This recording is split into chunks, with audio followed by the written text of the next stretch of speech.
G'day and welcome to another episode of Perth Property Insider. I'm your host, Jared Mann, and today I'm having a chat with an old friend, Anthony Tran. He's a migration agent and he's got lots of insights to give us on why people are looking to move to Perth and what sort of impact this may have on our property markets. Got lots of really interesting things we covered. Let's go inside. Welcome to Perth Property Insider, where you will learn how to grow your wealth and improve your life using Perth property. Our show is brought to you by Investors Edge Real Estate, the highly rated and award-winning property management specialists servicing the whole of Perth.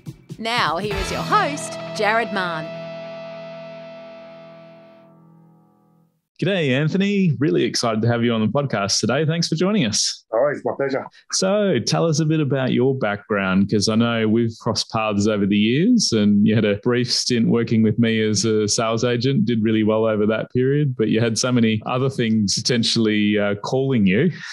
And it seems like you landed in being in the migration space and have been doing an excellent job there. So give us some background on things. Yeah, so essentially, after I moved to China and I was working there for a bit, I had the opportunity to work with you, obviously at Investors Edge, and had a wonderful, fantastic time learning a lot about the Perth property market. Obviously, during my time in China, I did work in the property and migration space. And once I came back, I felt like, I should continue on that venture. And luckily, you guys picked me up. I learned a lot from the industry. I learned a lot about clients' expectations. But obviously, over time, I evolved into the migration space and, went forward with that and essentially became a migration agent. And I deal with, high net worth clients from Asia, essentially helping their children or their family members and their businesses to invest in Australia. But essentially, that's pretty much the background of where I came from and how I started. And this journey is obviously, very fruitful. I get to work with people like yourself. And how's the last few years been? Because obviously with COVID, it would have been really disruptive. And,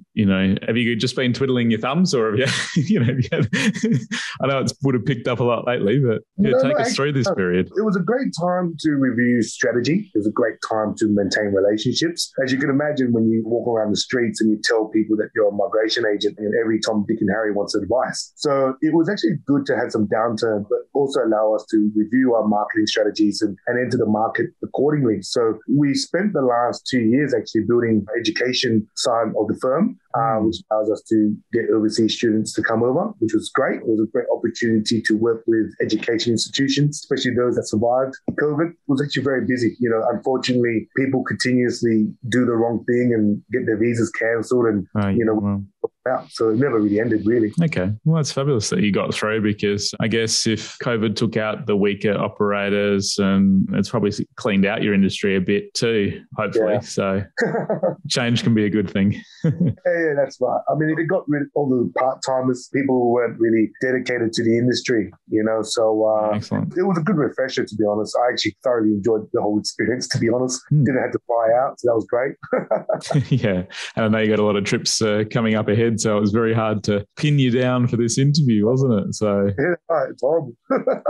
So tell us a bit about what you actually do with your role and responsibilities, because those of us that were lucky enough to be born in Australia, well, we probably wouldn't know too much about the process, would we? Yeah, that's right. I mean, it's funny that you say that, because it's always the partners or foreigners who are the most confused. And I guess the good thing about myself is that I'm Australian-born Vietnamese, where, I understand both aspects, and I always help people to understand this is how policy is, this is the way forward. So essentially my role is to mitigate issues that people may have when they want to migrate here. Students, for one, they come over here and they study and they want to get their residency through their education, but they're unable to find work. They're unable to be linked to the right operators or perhaps even get any experience at all. And we have to find pathways for them. We have people who have family members who residing overseas and they want to be reunited. I do the tourist visas, or I find other ways to migrate through the family program. But of course, our bread and butter is in the business visa space, where we help investors to invest in Australia, also help them to find property, find businesses, but also try to link them with the right people, the accountants, the lawyers, the people that they need. The whole team, yeah.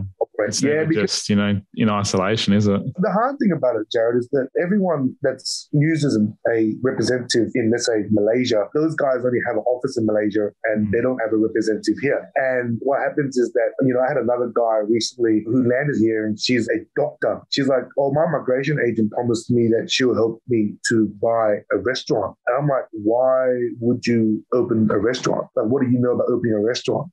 And migration agent promised you that. And then what happened was they essentially got dumped. And they're roaming here around Perth, trying to find business to buy. They didn't know who to talk to. Spent, $50,000 and I guess the pressure of that situation can also cause people to make, poor decisions on, ending up with the wrong business, or it must be a very interesting space. It is. Like for instance, I had another doctor that came over in Malaysia. Essentially, you're able to be the doctor and get a prescription and you earn your revenue from selling medication. You can't do that here, right? I mean, if you're a doctor and you come over here, you need to be able to be registered and practice your craft. And the pharmacy sells the prescription medications, not you. So yeah, wow. So lots of differences between the roles, responsibilities and licensing and lots of complexity. That's right. And then they barely scrape in with the minimum asset requirements. And then, they come over here and they realize they don't even have a job. They just spend $2.5 million and they need to hold that money there for 4 years and they have no income. And they essentially need to either rent a property or buy a property. And it gets quite sad that they weren't really properly prepared. And, we're here to hold their hands. Unfortunately, being onshore, we have to do a bit of above and beyond. I would actually prefer to be outside, right, and send these people through. So essentially for us, we do full services for our migrant and try to make sure that they embed themselves in society without much issues. Yeah. Yeah, it must be tough, but just making that picking up your whole life, moving here, not knowing anything about suburbs, locations, where to start. So imagine trying to tell, a migrant that to call an electrician out will cost you like $80 to $150 call out fee. And they just don't understand it. They convert it back to their currency. And they're like, why? It shouldn't cost this much. And I'm like, well, welcome to Australia. Yeah, the land of plenty of bills. Plenty of bills, everyone's got a fair life here, so it's all right. Yeah, well, the flip side is when they go out into the workforce, they can get paid accordingly as well, hopefully once they've got, the relevant expertise behind them. So what are some of the different ways people actually migrate to Perth? Lots of different categories and different people that you help. Yeah, so essentially when you migrate, there's the core visas that you can do that's available across the country. But Western Australia in particular is considered as a designated regional area. Ah, yes, we did get that classification again a few years back, didn't we? So yeah. So what does that actually mean, Anthony? Yeah. So what's happened with that was that we have a visa subclass called the 494, and that allows medium-skilled migrants to migrate here and obviously get their permanent residency by having 3 years work experience and working for an employer for 3 years. So if you're in Victoria, you couldn't do this in Melbourne itself. So a lot of people started to consider moving to Perth because it allowed them to have occupations such as marketing specialists. These sort of roles were available now in Perth. We're not talking about, the everyday administration roles or warehouse managers. We're talking about still bachelor degrees or some vocational occupations. And that created a lot of, a lot of opportunities for people over here. It also allowed students who are studying here for 2 years to be given an additional 5 points under the points migration program, where you need to score about 85 points to get your permanent residency. So being in Perth actually allowed somebody to be in a big city in that sense, live a pretty normal lifestyle, and obviously have pathways to permanent residency. So Mark McGowan, on top of that, during COVID, he expanded the occupation list. And on Monday, actually, he expanded our occupation list to 331 occupations. Yeah, wow. And what's done is that he's actually stolen all the students from the East Coast, and he's triggered a lot of people. Is that why some of the words of upsettedness are going on between the premiers at the moment, potentially? It definitely is, because essentially we went from, hi, look, you have to study in Perth for 2 years and we will look after you for your PR. And now it's like, hey, guess what? You can get a qualification for Melbourne and I'll still accept you. Yeah, wow. And then he did that after all the other states also applied the same philosophy. We will only sponsor people who study in our state. In the middle of last year, we sort of ninja'd this situation and provided a Schedule 2 list and allowed people who have qualifications outside of Perth to migrate to Perth. So yeah, wow, that's really exciting. And I've been saying for like the last year, at least in my market updates, that there's going to be a big race on between the different states as to who's going to, grab grab the share of the migrants and how critical it is that we position ourselves. So yeah, hats off to Mark for actually putting some policy and things in place that are going to help. He's expanded it to even the business visas. As you can imagine, in the last 4 or 5 years, Melbourne and Sydney has all these property developments which are funded by migrants, right? I mean, you have to appear out of nowhere. And essentially what's happened now is that both Victorian and the New South Wales government have closed the door. I mean, for instance, if you wanted to migrate under the business stream to Melbourne, you need to be under 55, you need to have English, you must complete education in STEM, so in science, technology, engineering, maths, or medicine, or hold an MBA. And if you didn't actually hold such qualifications, your occupation or your career based in your home country needs to be in health, digital, agri-food, advanced manufacturing, or new energy. So essentially, they've cut off all the investors or migrants who have made themselves from sheer hard work without having qualification. And then on top of that, they don't allow you to invest in property development, gift stores, convenience stores, coffee shops. So they exclude that as being in some of the other states. Is that everywhere else, or? That's Victoria and New South Wales have pretty much the same stance, but they're now saying that you have to be under the age of 50. You just need a bachelor's degree or 3 years work experience in the target sectors, which are the ones that the Victorians have. And they have a higher turnover requirement for their investments. They have a higher investment requirement too. Then you've got Queensland, which pretty much does the same thing, but limits your ability to do import and export. If you want to export, it needs to be Queensland products. If you want to import, it needs to be something they don't have, and you can't do property development. Yeah. Whereas in Australia, it's much more simple. There's age waivers, so you can even be 65 years old, and property development is allowed as long as that there's at least 3 dwellings per site. Okay. So that's obviously, what everyone's coming into WA for now. Yeah. I guess it can't be underestimated just how much influence this could have on our property market when someone can't go over and develop in majority of the other states, and they can come here and actually do that. So, yeah, wow. The state office has obviously contacted us and wanted to meet all of our clients that are going to come over. So I can definitely tell you the WA government is pretty proactive in this space. Last year, we lodged about, I think, 60% of the applications out of WA with the nominee. So we're one of the main guys doing business visas. And obviously, it's a space to look into because there's no confidence in what the Victorian and the New South Wales governments are doing. Oh, fabulous. Well, it looks like you guys are in the prime seat for helping a lot more people then. Obviously, introduce them to you, don't worry. No worries.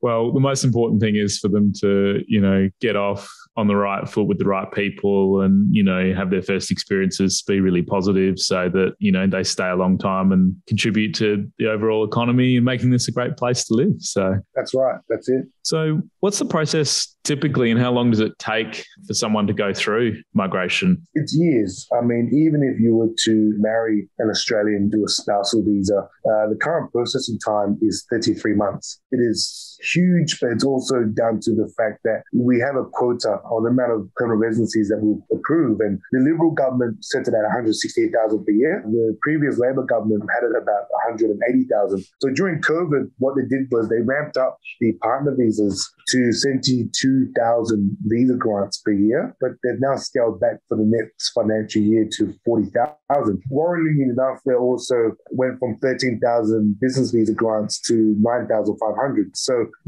with the quota, it's strange that they've decreased them when we should be increasing them to make up for what hasn't come. Yeah, so what they've done is they've ramped up the skilled sector. Those that have the 3 years work experience that can contribute professionally, particularly industries is what they're focusing on as well. So, it's a good opportunities for, I guess, quality students who are studying in the right field and have the right jobs. They're pretty secure. But those that are here just to obviously mess about, they're going to find it quite tough because the government's actually looking for global talent at the moment. So their strategy is to bring in a talent, and that would obviously bring in money rather than bringing in these investors who, Well, we do have a jobs shortage, and pretty much anyone that wants to get a job, you'd think would be able to at the moment. And with the lowest unemployment rate in Australia for Perth, you'd think that we're crying out more than and have a lot more opportunity here for them as well. So Yeah, that's the thing. It's very strange for me because I'm so used to having accountants and all these other professionals crying to me in the past saying I can't get a job. And now they're like, oh God, I've got so many job offers, I don't know what to do. And I'm like, well, come on, scale back a bit. That's a bit arrogant. Like it would be crying 3 or 4 years ago. But essentially, yeah, there's a massive skill shortage at the moment. And the good thing about it is that with all these people that are here and they've got the work experience, the Australian entities have really upskilled these migrants. It's a win-win situation. But unfortunately, they did scale back on the investment visas. So with the quota and how they've rearranged it, the work visas are now more faster to be granted. And the thing that we're not too concerned about has been scaled back. And, we're talking about years before some visas are getting granted. I mean, there's this one visa, which is called the remaining relative visa, which is you're the last member of your family that is living abroad. That's a 50-year wait for that visa. So does that mean that the person can still move over and providing they've made like an application, they can live here until it's decided? They stay on a bridging visa for 50 years. It's quite difficult. So in that aspect, those guys struggle to buy property because, unless they want to pay FIRB or do FIRB and... so just mention, what is FIRB for those that haven't come across it before? So the FIRB is the Foreign Investment Review Board. And essentially, if you have a temporary visa as a non-Australian permanent resident or citizen, you need to have permission from the federal government to purchase property, right? So there are certain rules, and this is where there's a lot of misperception by the general public that, all these foreigners are buying all my property. It's like, they're buying everything up. Yeah, that's right. Nothing happens without, this Foreign Investment Review Board. That's right. So what happens is that with established properties, you need to have the right visa that allows you to stay here. You can't buy it on a tourist visa. You need to have a student visa, a work visa and so forth. And you can't rent out the property. It needs to be your primary residence for your time in Australia to conduct your visa. Should you want to buy a property as a non-visa holder or a non-permanent resident or a non-temporary visa holder, then you need to buy a new dwelling, so you're going to be demolishing land or the house, have the land and build a new house. So this process is quite tricky because, for instance, I've got some clients who are on the temporary business visas. They've invested millions of dollars and they need to ensure that they conduct their business operations accordingly. Most of them buy houses, and then when it all goes wrong, the FIRB will come in and tell them, look, you need to sell this house because you don't have a visa anymore. There is protection there, but these are things that do limit the barriers of entry in a way for migrants to buy property here. Yeah, understood. So is there any insights that you've got, because you'd be at the coalface of seeing what migrants do? Do they typically, buy a property, or do they rent? Do they buy in advance of coming? Like, what do they do when it comes to property, and how does that sort of usually play out? So I would put it down to individual circumstances. There's different cohorts out there which have a different appetite, right? You got those that have the cash where they themselves don't want to come in and do a business visa yet because their operations are based in Asia, for instance, but they're happy to send their kids here to study. And then what they'll do is they'll buy a property. They'll buy a property for the kids. They'll treat that property as their holiday home, and they'll come back and forth at their leisure, and the kids own the property because they're the visa holders, right? Yeah, okay. So that's the big bread and butter. That's the one where the students obviously have a lot of financial backing and they're quite academic. Then you've got the other cohort of students which don't have much financial support from their families, and they came over here with maybe $10,000, $20,000. Most likely they'll rent, and through renting they'll spend a lot of money on education. You're talking about tertiary education for overseas migrants are about $60,000 to $120,000 for a course, and then they'll start to enter the workforce through a graduate visa and try to get their permanent residency. And then from there, I find that once they have their permanent residency, they wouldn't purchase their property till about maybe 2 or 3 years after having status in Australia to do so. The whole experience for them to buy a property is roughly about 5 or 6 years. Yeah, wow. So even the entrance that we're getting now may not, obviously they have to rent, they have to live somewhere. So yeah, it's so much longer than I appreciated before they get into home ownership in most cases. So in most cases, type of person, yeah. That type of cohort, yeah. So I guess if you do meet an overseas student and they're looking to buy, most likely is that their parents have the funds for it. They're happy to pay the 11% stamp duty. You do have, I guess, professionals, academics, engineers, for instance, from the big mining companies. They will obviously be provided a permanent residency a lot quicker through their companies. And those guys will buy straight away in that sense. So those guys might rent for maybe 6 months to a year to find their suburbs and they go from there. And then you've got the business visa migrants who, again, they have the objective to move their operations to Australia. So, they know they're committed. So they'll buy the property as opposed to reside when they come into Australia. So I myself have a few migrants who have the permanent residency and pretty much treat WA as their de facto home. They're here every 3-4 months. They're here for about a week. They enjoy themselves and they leave. And the house is empty and I'm the guy that has to come over and wheel the bin out to make sure someone collects going the extra mile for your services. Yeah.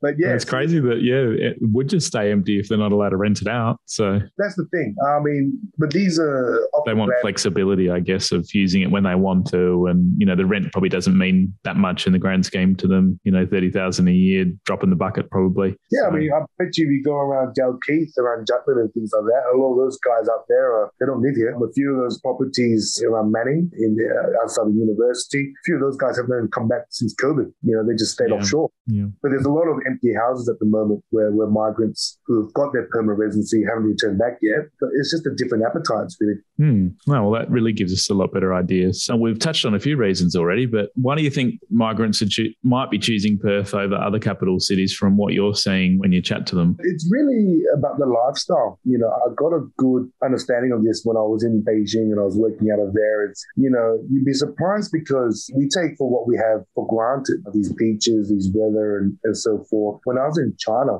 I didn't know that food security was an issue. They wanted to ensure that the food that they got was not fake. I mean, people were exporting kangaroo meat and sending it to China and labeling it as Wagyu, for instance. So it's quite interesting. But a lot of the time it's lifestyle. I mean, I've been selling Perth as the California of Australia. You got the same weather, you got a big multicultural diversity here. It's quite safe. There's a lack of traffic. There's all these beaches. There's direct flights to Asia.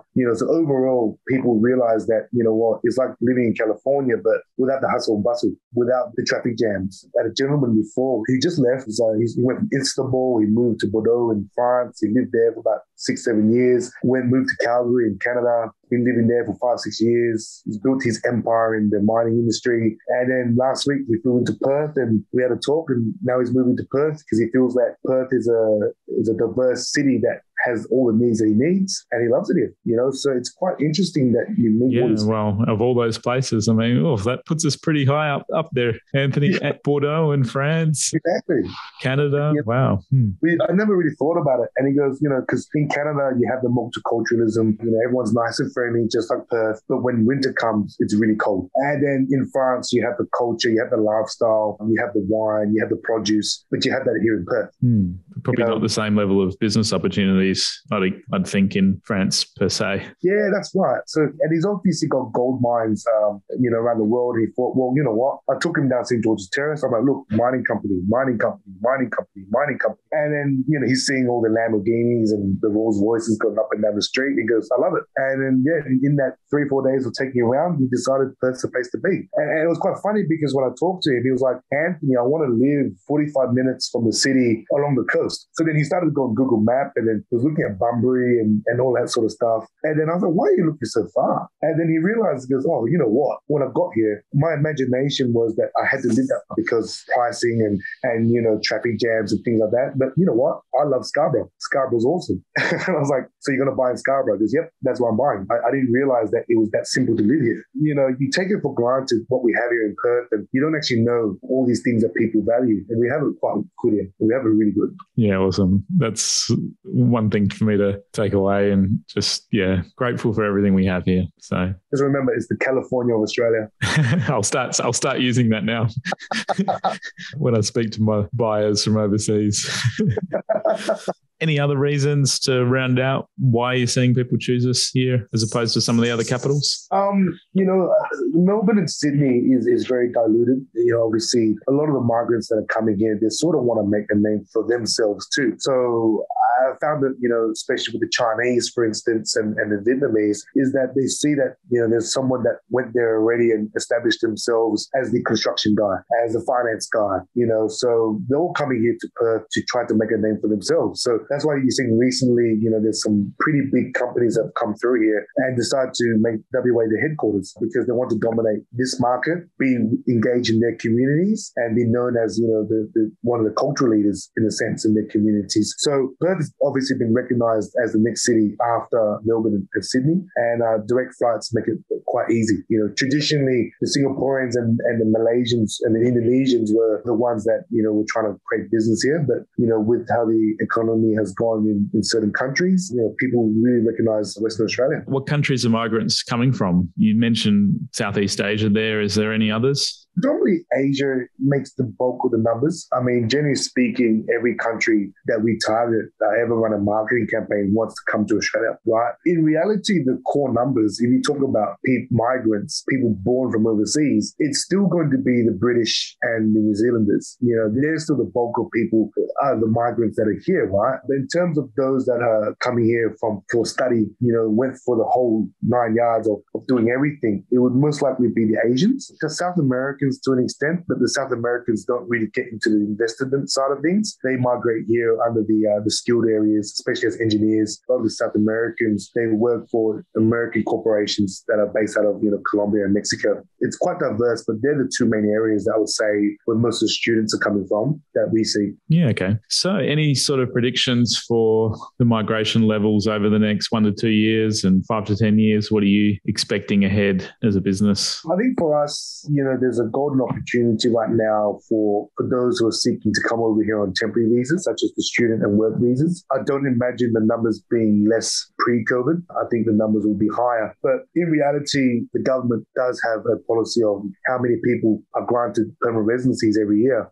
So currently it's at 160,000, right? So that's a bit difficult because right now, 3 weeks ago, the processing time for tourist visas was at 11 months. It was that's why you don't see any tourists at the moment. That's crazy. But they need to upskill again. Case officers obviously need to upskill and it'll decrease. Yeah, because operations overseas at the other embassies, the Australian embassies in Asia and Europe, they were affected by obviously COVID over there and processing slowed down completely. I've got some tourist visas that are still pending for investors, which were lodged in 2019, and we still haven't got them granted yet. So it's a very mixed bag. I would say, numbers will obviously be good because people recognize that Australia dealt with COVID quite well. A lot of countries were exposed with their internal policies and decision-making and so forth. So a lot of people see Australia as a place that, it can be a good place to be. Last year, the last quarter of 2021 was the most number of permanent residents who left Canada. I don't know where they migrated, but a lot of countries have lost migrants who've decided that, they didn't really trust the countries that they're going to. So with where I see the direction that Australia's going, I think we will be busy as a firm. Whether or not we get the quality of investors and migrants, I'm not too sure. Whether or not the numbers of permanent residency increase, that's all up to the Labor government now. Yeah. I guess if people can perhaps see the number for PRs increase and actually have more of a certainty that when they come over on the temporaries that they're going to be as long a wait for getting PR, that would certainly help, you'd think. So For me, if there is more marketing and more awareness created about the opportunities in the regional sectors for occupations that are not, on the high end side of things, right? Yeah. Is something that could help the economy and people at large. Like right now, if you're an office manager, you can be sponsored for permanent residency only in regional areas like WA. So it does create that interest that there is a pathway for you. You don't really need to invest in big education, contribute to our community in the regional areas and we will reward you. So, well, I guess now that Mark's made those changes, they've just got to get it out there well so people know about it. And, I'm sure you'll be blowing the trumpet too. Well, no doubt. Changed the policy on Monday saying that they now accept applications for people that are currently offshore. So I was protected for the last 2 years, and now he's opened it to international people who perhaps worked there and went back home and have been unable to come back. He's welcoming graduates back to Western Australia, so he's very proactive in that space. He's not giving it to every Tom, Dick and Harry. They all need pretty good English, at least 80% proficiency in a sense. They all need to have, work experience and things like that. He selected the right sectors, I believe. The people that I've seen that have been granted nominations from the state, they're all on pretty good salaries. They're all working at pretty good occupations, good industries, and so forth. So they're doing pretty well. I mean, I have full respect to that office. They're doing very well. Awesome. That's probably a great place to leave things on, and wish you all the best for your travels coming ahead. Hopefully, we just chatted beforehand that you've already had COVID, so hopefully safe travels to you on the way. Thanks, Jared. Hopefully you can fly soon. Thanks, mate. All right. Bye. Yeah. For free market reports on your suburbs of interest and other helpful resources to grow your wealth, make sure you join my property investor update at investorsedge.com.au/join. And finally, make sure you're a member of our Perth Property Investment Facebook group to be part of the conversation with other like-minded investors, get help to your questions, and get a feel for what's going on out there in the market. Just a reminder that the information discussed in this podcast is general in nature, as we don't know your specific situation. You should always seek professional advice before taking any action. I'll see you in the group.